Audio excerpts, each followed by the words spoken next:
Blackstone Publishing presents Women of Means, fascinating biographies of royals, heiresses, eccentrics, and other poor little rich girls, by Marlene Wagman-Geller.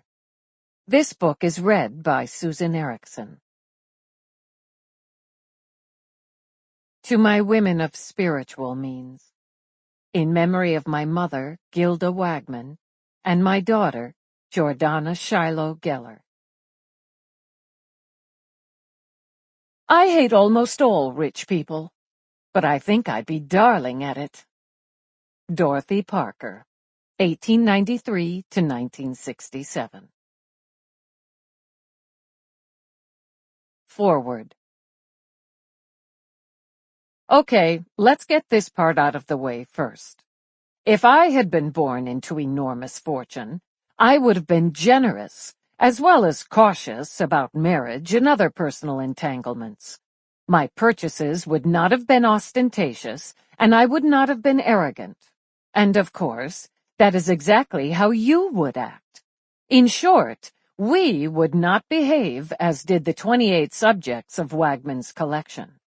What connects them are the excesses and eccentricities that result when enormous wealth meets immaturity. In A Delicate Balance, Edward Albee's Pulitzer Prize-winning play of 1967, Agnes laments that as men age, they are eventually obsessed with money and death, making ends meet until they meet the end. The women in these pages could not escape death. Many died young, and most died in abject conditions. But for most of their lives, they did not have to be concerned with making ends meet.